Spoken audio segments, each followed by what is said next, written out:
Lady Chatterley's lover.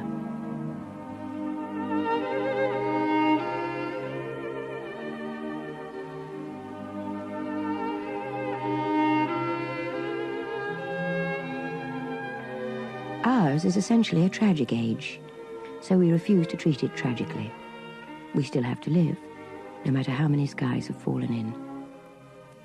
And this was, more or less, Constance Chatterley's position, for the war had brought the roof down over her head. She'd married Clifford Chatterley in 1917, when he was home for a month on leave. He was 29. Constance was then 23. He was shipped back to England again 6 months later, more or less in pieces. For 2 years he remained in doctors' hands, after which he was pronounced cured. He could return to life again, but with the lower half of his body from the hips down paralysed forever. This was in 1920. Together they returned to his ancestral home, Ragby Hall, the family seat. Clifford was now a baronet. Constance was now Lady Chatterley. He was not really downcast, for he could wheel himself about in a wheelchair, or he could use a motorised bath chair. But he remained strange, almost bright and cheerful. Constance was a country girl, ruddy-looking with soft brown hair and a sturdy body, full of unusual energy. Ragby Hall was a long, low, old house in brown stone, which had been begun in the middle of the 18th century and added on to, until it had become a warren of a place without distinction. Its park overlooked Teversham village, which, with its pit chimneys, started a trail of utterly hopeless ugliness for a long, gruesome mile. Houses, rows of wretched, small, begrimed brick houses with black slate roofs and sharp angles of wilful, blank dreariness. With a stoicism characteristic of the young, Connie took in this soulless desolation of the coal and iron Midlands at a glance, and left it, at what it was, unbelievable and not to be thought about. Clifford professed to like Ragby Hall better than London. He liked this county, which had a grim will of its own, and its people who had guts. Connie wondered what else they had. Certainly neither eyes nor minds. The people were as haggard, shapeless and dreary as the countryside, and just as unfriendly. There was no communication between Ragby Hall and Teversham village. None. The colliers merely stared at them. The gulf was impassable, fuelled by a quiet resentment on either side.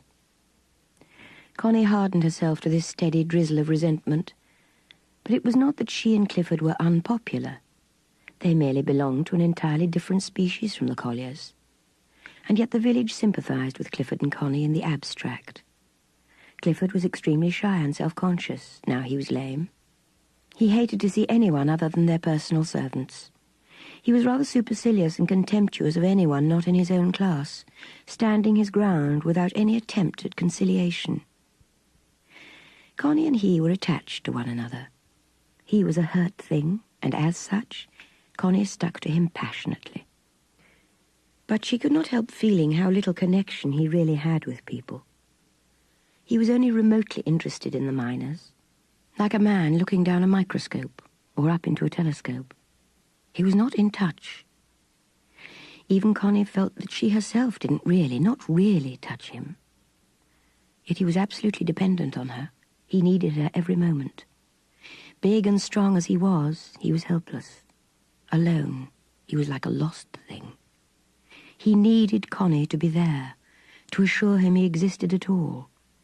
She had to superintend the house, but it seemed to be run by mechanical anarchy. No warmth of feeling united it.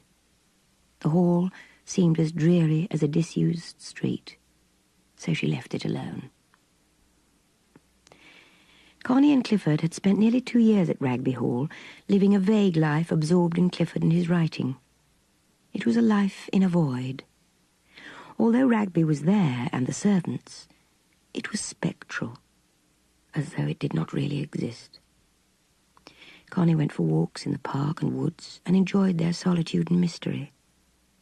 But it was all a dream. It had no substance for her.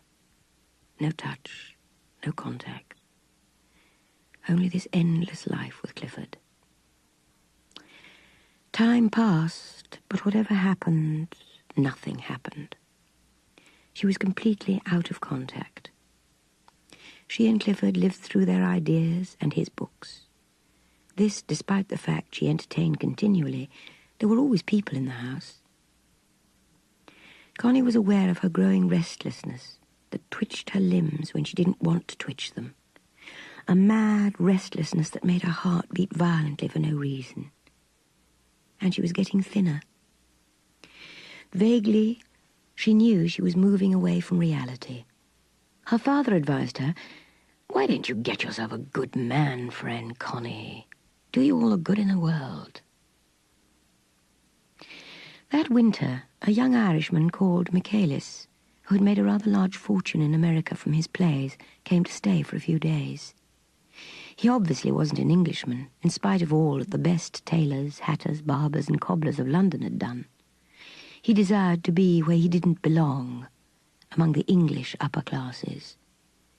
And how they enjoyed the various jibes they aimed at him, and how he hated them. There was something about him that Connie liked. He didn't put on airs. He had no illusions about himself. "It's wonderful what you've achieved at your time of life," commented Clifford contemplatively. "And are you alone?" asked Connie. "How do you mean? Do I live alone?" "No, I've got my servant. I'm going to marry, for I must marry." "You make it sound like you're going to have your tonsils out," laughed Connie. "Will it be so much of an effort?" He looked at her admiringly. "Well, Lady Chatterley, somehow I feel it will. I know I can't marry an Englishwoman, so I've asked my man if he will find me a Turk or something." Connie wondered at this odd, somehow melancholy specimen of extraordinary success. She felt a sudden, strange leap of sympathy for him, mingled with such compassion, tinged with repulsion. But it almost amounted to love. Michaelis knew at once he'd made an impression on her. He knew just where he was with Clifford, but with his wife he was not quite so sure. The next morning, Michaelis was flattered by being asked up to Lady Chatterley's own sitting room. "It's very pleasant up here," he remarked as he went in. Connie and Michaelis sat on opposite sides of the fire and talked. She asked him about his relatives. Michaelis replied frankly. "Why are you such a lonely bird?" Connie asked him suddenly. He looked at her searchingly. "Some birds are made that way," he explained. "But look here, what about yourself? Aren't you something of a lonely bird yourself?" Connie, startled, thought about it for a few moments, and then she replied, "Only in a way, not altogether like you." "You're quite right," Michaelis responded. He looked up at her with a full glance that saw everything and registered everything. "May I hold your hand for a minute?"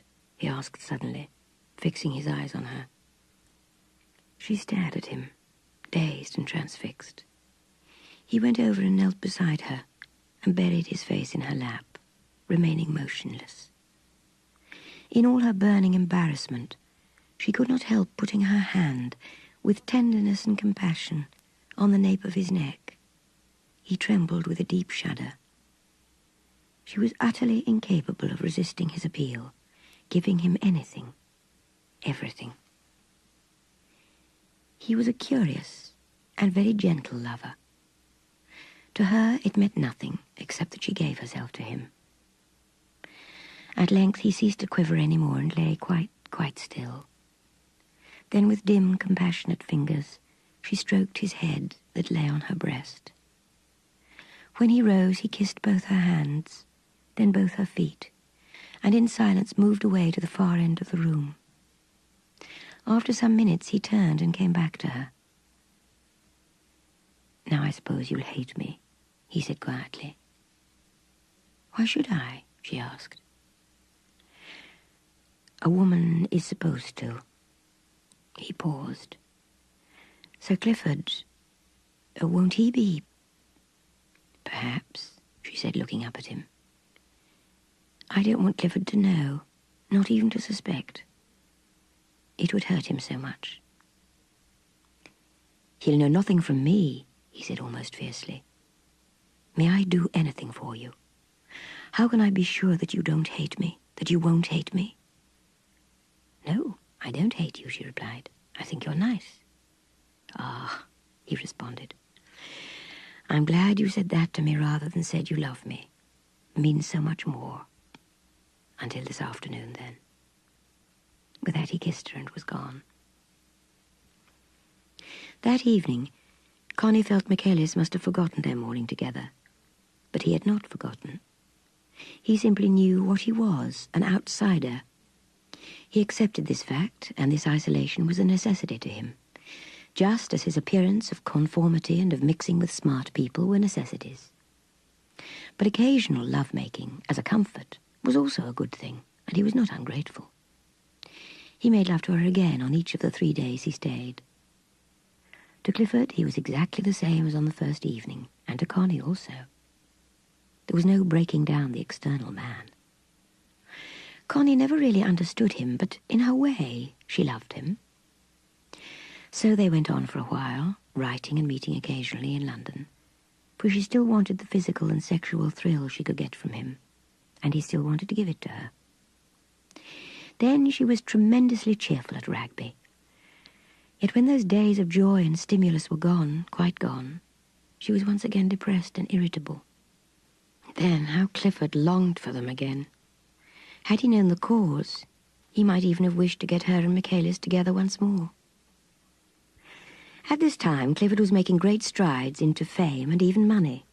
People came to see him, though there were few men who visited regularly.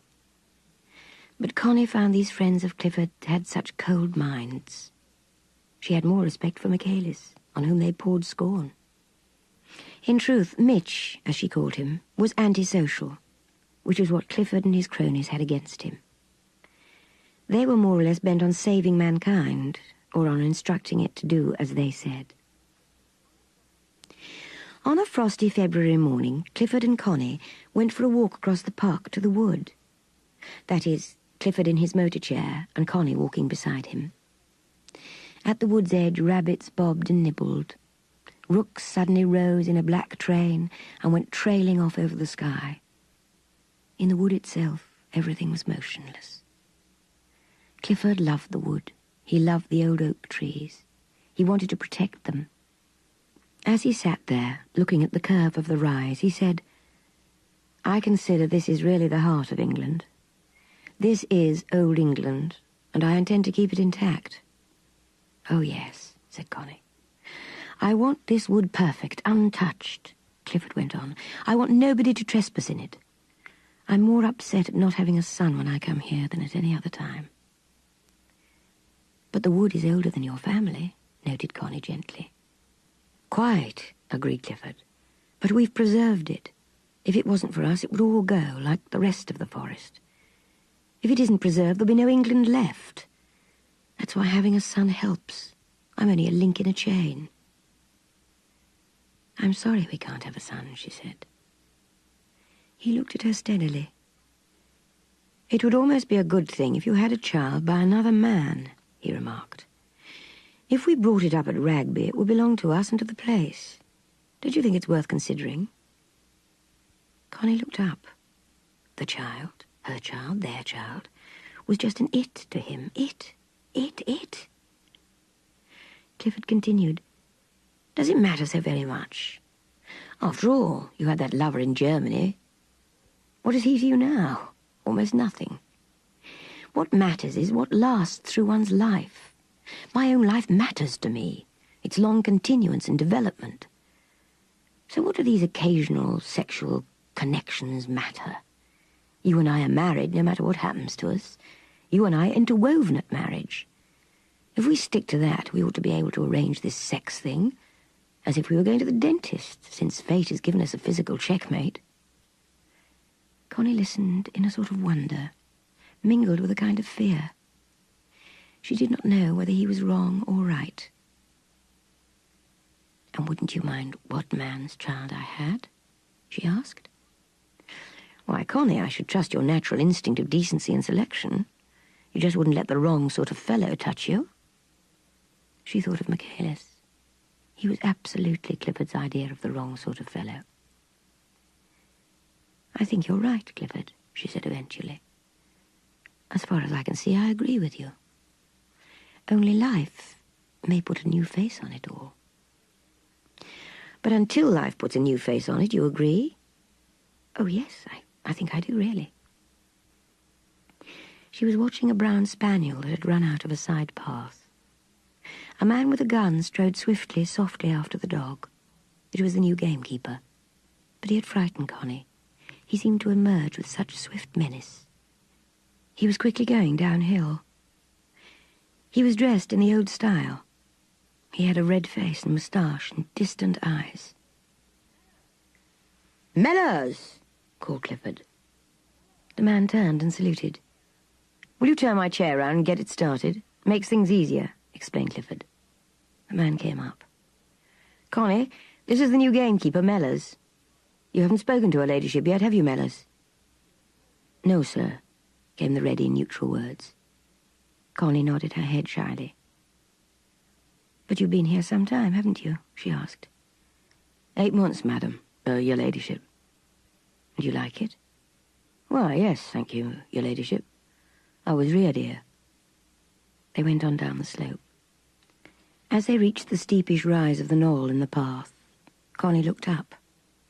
The day had greyed over. There was a raw coldness in the air. It was going to snow. All grey. All grey. The world looked worn out. Once they reached the house, Mellors was dismissed. At lunch, Connie asked her husband, "Who is the gamekeeper?" "Mellors, you saw him," answered Clifford. "Yes, but where did he come from?" "Nowhere. He was a Teversham boy, son of a collier, I believe. He was a keeper here before the war. I was very glad to get him back. He was married, but his wife went off with various men, but finally with a collier at Stacksgate." "So this man's alone?" "More or less. He has a mother in the village, and a child, I believe." He stared at Connie in his peculiar way, giving her this precise information. It made him seem impersonal. She realized its source. Mentally, he was alert, but the paralysis, the lasting bruise of the aftershock, was gradually spreading to his effective self. It infected Connie with the fear of nothingness in her life. Michaelis came in the summer. His restlessness was evident. "Look here," he suddenly asked Connie, when they were at last alone in her sitting room. "Why don't you and I make a clean thing of it? Why don't we marry?" "But I am married," she replied, amazed. "Oh, that. He'll divorce you, all right. Why don't you and I marry? I want to marry." "But I'm married already," she said. "I can't leave Clifford, you know." "Why not?" he cried. "He'll hardly know you've gone after 6 months. Why, the man's no use for you at all. He's entirely wrapped up in himself." Although Connie felt there was some truth in this, she also felt that Mitch was hardly making a display of selflessness. "I should have to think about it," she said. "I couldn't say now. It may seem to you Clifford doesn't count, but he does. When you think how disabled he is." "Damn it all. If a fellow's got nothing but his disabilities to recommend him..." He turned aside. Later that evening he asked her, "You're coming to my room tonight, aren't you?" "All right," she answered. He was a more excited lover that night. He roused a certain craving passion in her, with his little boy nakedness and softness. Afterwards he said, "All darned women are like that. Either they don't go off at all, as if they were dead in there, or else they wait till a chap's really done, and then they start in to bring themselves off, and a chap's got to hang on. I never yet had a woman who went off just at the same moment as I did." Connie was stunned by his incomprehensible brutality. It moved something in her. That night she almost loved him and wanted to marry him. Her whole sexual feeling for him, or for any man, collapsed that night. Her life fell apart from his completely, as if he'd never existed. She went through the days drearily, living a mean sort of life.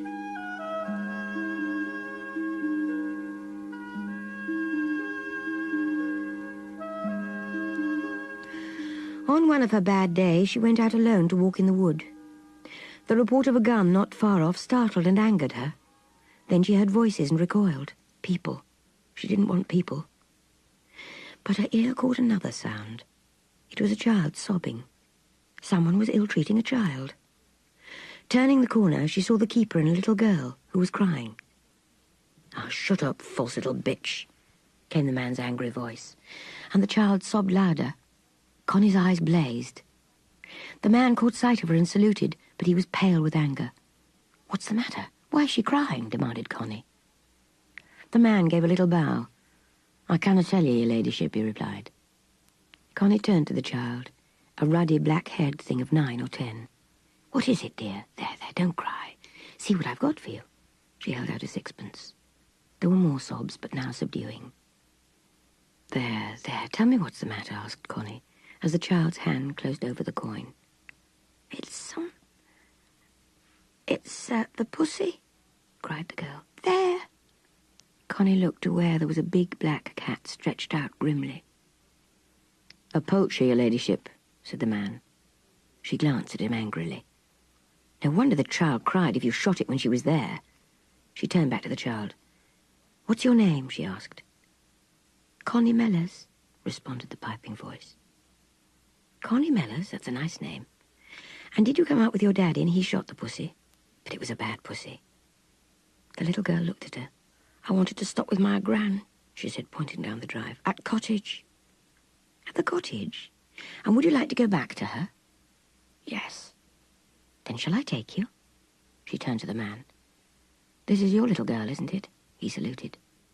"I suppose I can take her to the cottage?" asked Connie. "If your ladyship wishes." "Good morning," said Connie to him as she walked on with the child. Before long, the girl was left with her gran, and Lady Chatterley went slowly home to Ragby Hall to join forces again with Clifford to complete one of his stories. She'd made up her mind that she wanted only a child, a baby. That was still one sensation left for her. She would venture very gingerly on that experiment. There was still the man to consider, and curiously there wasn't a man in the world whose children she wanted. She had an idea that he would have to be a foreigner, not an Englishman, still less an Irishman, a real foreigner. Next winter she would get Clifford to London.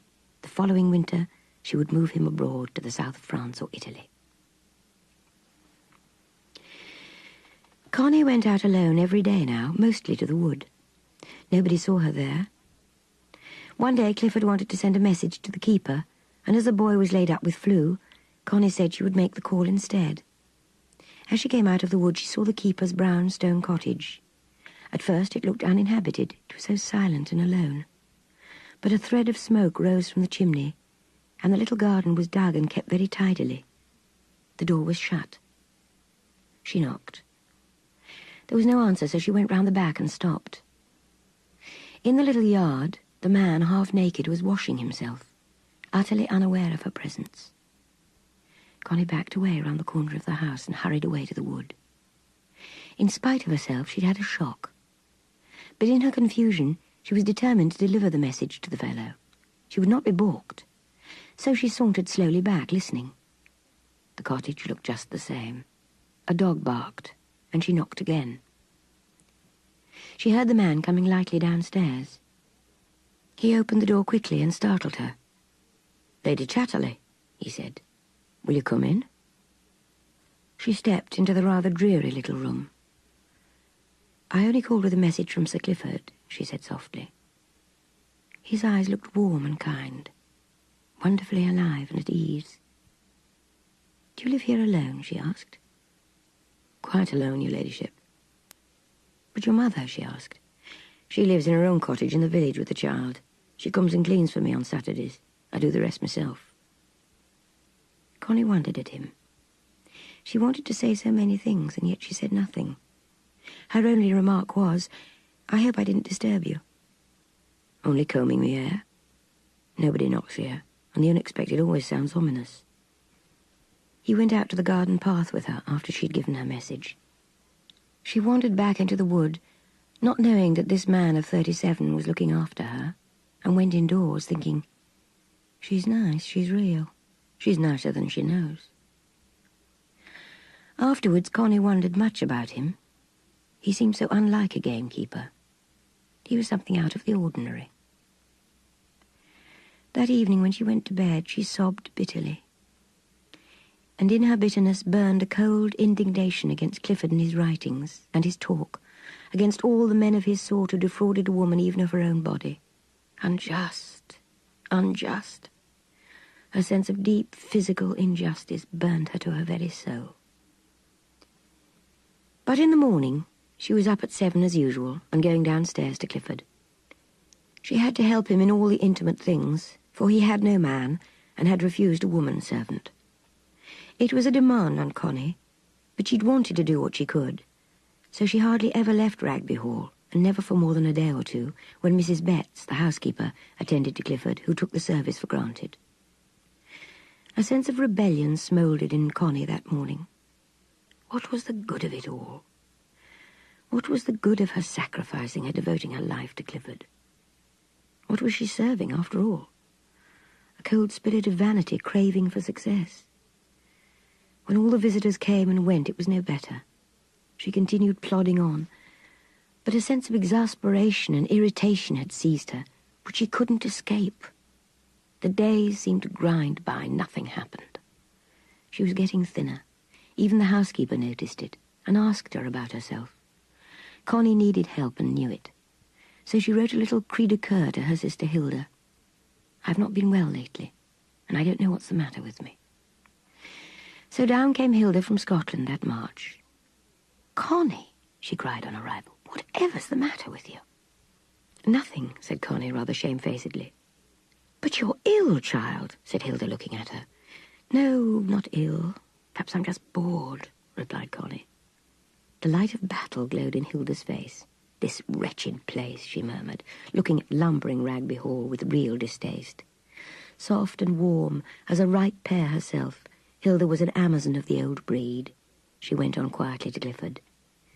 He thought how handsome she looked, but also he shrank from her. He considered his wife's family as outsiders, while he sat well-groomed, his well-bred expression inscrutable. Hilda thought he looked sulky and stupid.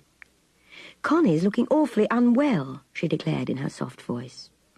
She's a little thinner, he replied. Haven't you done anything about it? Do you think it necessary, he asked. Hilda glowered at him. I'll take her to a doctor, she said, in London, one whom I trust. Though boiling with rage at her impertinence, Clifford said nothing.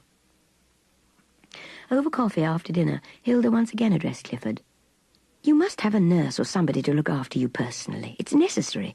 Either that or Father and I must take Connie away for some months. This can't go on.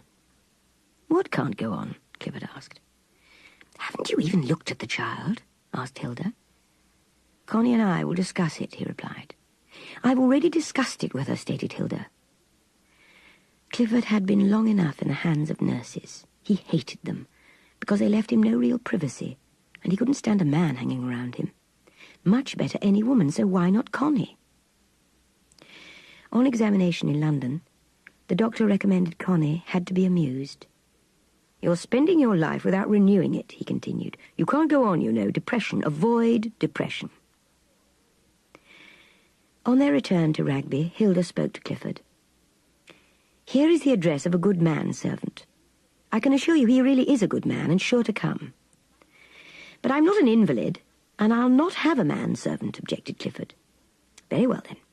If we don't settle something by tomorrow, I shall telegraph Father, and together we shall take Connie away. Will Connie go? Asked Clifford. She doesn't want to, but she knows she must. We're not running any more risks. So next day, Clifford suggested Mrs. Bolton, the Tevilshire parish nurse, as his helper. The two sisters called on Mrs. Bolton at once. She would come to Ragby immediately, if Dr. Shardley would let her off. So on the following Sunday, Mrs. Bolton duly arrived at Ragby Hall with her 2 trunks. Hilda talked things over with her, and Mrs. Bolton was ready at any moment to chat. Although she seemed so young, from the way passion would flush in her rather pale cheeks, she was in fact 47. Her husband, Ted Bolton, had been killed in the pit 22 years before, leaving her alone with 2 children to bring up. The upper classes fascinated her, appealing to her peculiar English passion for superiority. She was thrilled to come to Ragby, thrilled to talk to Lady Chatterley. Yet one could also notice a grudge against the Chatterleys in her, a grudge against the masters. For the first week or so, Mrs. Bolton was very quiet at Ragby. Her assured, bossy manner left her. She seemed nervous. With Clifford, she was shy, almost frightened and silent. He liked that, and soon recovered his self-possession, letting her do things for him without even noticing her. "She's a useful non-entity," he declared. Connie opened her eyes in wonder, but she did not contradict him. In time, he bullied the nurse, but she didn't mind. She neither resented nor disliked Clifford. Now quietly, subtly, Connie was unravelling the tangle of Clifford's consciousness and hers, breaking the threads gently, one by one. With both patience and impatience, she struggled to get clear. But the bonds of love are more difficult to loose than most bonds, though Mrs. Bolton's arrival had been a great help. Clifford still wanted the old intimate evenings of talk with Connie, talk or reading aloud. But now, at 10, Connie would go upstairs and be alone, believing Clifford was in good hands with Mrs. Bolton. Connie felt herself released into another world. She felt she breathed differently. But she was still afraid of how many of her roots were tangled with Clifford's. Yet still she seemed free. A new phase was beginning in her life. Mrs. Bolton also kept a caring eye on Connie, feeling she must extend to her female and professional protection.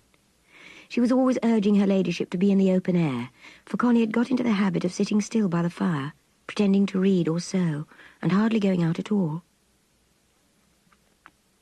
One blustery day, soon after Hilda had gone, Mrs. Bolton suggested to Connie, "Now, why don't you go for a walk through the wood and look at the daffodils behind the keeper's cottage? They're the prettiest sight. You could bring some back to put in your room." Connie took all this in good part. Little gusts of sunshine blew, strangely bright, lit up the celandines at the wood's edge. They spangled bright and yellow. Connie was strangely excited in the wood, and the colour flew back to her cheeks and burned blue in her eyes. She drifted on until she came to the clearing and saw the green moss-stained stone cottage, now looking almost rosy. The stone warmed in a burst of sunlight. The door was closed. No sound was to be heard, no smoke from the chimney, no dog barking. She went quietly round the back. She had an excuse to see the daffodils. And there they were, rustling, fluttering and shimmering, so bright and alive, with nowhere to hide their faces from the wind. Constance sat down and watched the daffodils turn golden in a sudden bright ray of sun that warmed her hands and her lap. The sunshine quickly gave way to chill. The daffodils were once more in shadow. She rose, took a few daffodils and went back to the hall. She had hated breaking the flowers.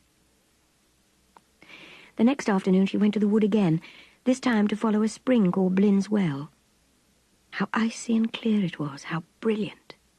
She listened to the faint tinkle of water as the tiny overflow trickled downhill. The place was a little sinister, cold and damp. As Connie rose to go home, she heard a faint tapping away to her right, and she stood still to listen. It was hammering. She walked on, turning down a new track between fir trees, which she followed while all the time the sound of the hammering grew nearer. She saw a secret little clearing, and a secret little hut made of poles. She realized it was the quiet place where growing pheasants were reared. The keeper was in his shirt-sleeves, kneeling, hammering. The dog trotted forward to meet her with a short, sharp bark, and the keeper lifted his face suddenly and saw her, with a startled look in his eyes. He resented the intrusion. "I wondered what the hammering was," she explained, feeling a little afraid of him. "I'm getting the coops ready for young birds," he replied. "I should like to sit down for a while," she said. He went into the hut and drew out a chair. He looked at her hands. They were rather blue, so he took some larch twigs and lit a fire. "Sit here a bit and warm you," he ordered. She obeyed him. She did not really want to sit, cramped up in a corner by the fire.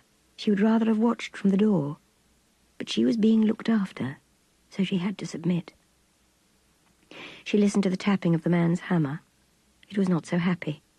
She sensed he felt oppressed, that she was a trespasser on his privacy and a dangerous one. A woman. He did not want to come into contact with a woman again. He feared it. for he had a big, unhealed wound from old contacts. He felt if he could not be alone, if he could not be left alone, he would die. His last refuge was this wood. Connie grew warm by the fire. Then she grew hot. She went and sat on the stool in the doorway, watching the man at work. He seemed to take no notice of her, but he knew all right. He finished off the coop, while Connie watched him fixedly. She felt his experience had been deeper and wider than her own, much deeper and wider, and perhaps more deadly. Mellors wished above all else that she would go away and leave him to his privacy. He dreaded her cool, upper-class impudence, her having her own way. For after all, he was only a hired hand. He disliked her presence there. Connie came to herself suddenly. She rose. The afternoon was turning to evening, yet she could not go away. She went over to the man. "It's so nice here, so restful," she said. "I think I shall come and sit here sometimes." "Yes?" "Do you lock up the hut when you're not here?" "Yes, your ladyship." "Do you think I could have a key too, so that I could sit here sometimes?" "Happens Sir Clifford would know," he said, trying to put her off. "Very well, I'll see to it." "All right, your ladyship." Their eyes met. His showed a cold, ugly look of dislike and contempt for her, mixed with indifference to what would happen. Hers were hot with rejection. Her heart sank as she understood how utterly he disliked her when she went against him. "Good afternoon," she said finally. "Afternoon, my lady." He saluted and turned away. She walked sullenly home. Back at Ragby, as she poured Clifford his tea, she asked him, "Do you think there's a second key to that little hut not far from John's well, where the pheasants are reared?" "There may be. Why?" "I happened to find it today. It's a lovely place. I could sit there sometimes, couldn't I?" "Was Mellors there?" "Yes, that's how I found it, from his hammering. He didn't seem to like my intruding at all. In fact, he was almost rude when I asked him about a second key. He said he knew nothing about keys." "There may be one in Father's study. Betts knows them all. I'll get him to look." "Oh, do," she said. "I don't see why Mellors should mind. It's not his home, after all. I don't see why I shouldn't sit there if I want to." "Quite," said Clifford. "He thinks too much of himself, that man. But he does his duty all right, as far as I'm concerned."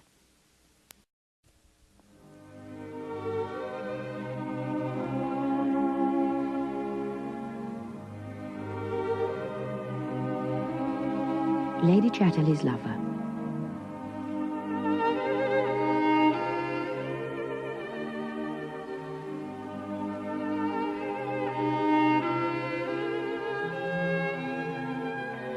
Ours is essentially a tragic age, so we refuse to treat it tragically.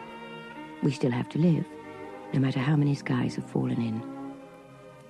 And this was, more or less, Constance Chatterley's position, for the war had brought the roof down over her head. She'd married Clifford Chatterley in 1917, when he was home for a month on leave. He was 29. Constance was then 23. He was shipped back to England again 6 months later, more or less in pieces. For 2 years he remained in Dock Village, which, with its pit chimneys, started a trail of utterly hopeless ugliness for a long, gruesome mile. Houses, rows of wretched, small, begrimed brick houses with black slate roofs and sharp angles of wilful, blank dreariness. With a stoicism characteristic of the young, Connie took in this soulless desolation of the coal and iron Midlands at a glance, and left it at what it was, unbelievable and not to be thought about. Clifford professed to like Ragby Hall better than London. He liked this county, which had a grim will of its own, and its people who had guts. Connie wondered what else they had. Certainly neither eyes nor minds. The people were as haggard, shapeless and dreary as the countryside, and just as unfriendly. There was no communication between Ragby Hall and Teversham village. None. The colliers merely stared. He was not in touch. Even Connie felt that she herself didn't really, not really touch him. Yet he was absolutely dependent on her. He needed her every moment. Big and strong as he was helpless. Alone, he was like a lost thing. He needed Connie to be there, to assure him he existed at all. She had to superintend the house, but it seemed to be run by mechanical anarchy. No warmth of feeling united it. The hall seemed as dreary as a disused street, so she left it alone. Connie and Clifford had spent nearly 2 years at Ragby Hall, living a vague life absorbed in Clifford and his writing. It was a life in a void. Although Ragby was there and the servants, it was spectral, as though it did not really exist. Connie went for walks in the park and woods to his hands, after which he was pronounced cured. He could return to life again, but with the lower half of his body from the hips down paralysed forever. This was in 1920. Together they returned to his ancestral home, Ragby Hall, the family seat. Clifford was now a baronet.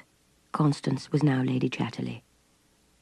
He was not really downcast, for he could wheel himself about in a wheelchair, or he could use a motorised bath chair. But he remained strange, almost bright and cheerful. Constance was a country girl, ruddy-looking with soft brown hair and a sturdy body, full of unusual energy. Ragby Hall was a long, low, old house in brown stone, which had been begun in the middle of the 18th century and added on to, until it had become a warren of a place without distinction.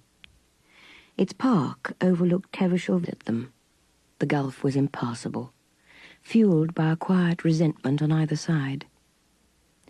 Connie hardened herself to this steady drizzle of resentment, but it was not that she and Clifford were unpopular. They merely belonged to an entirely different species from the Colliers.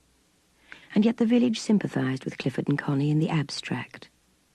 Clifford was extremely shy and self-conscious, now he was lame. He hated to see anyone other than their personal servants.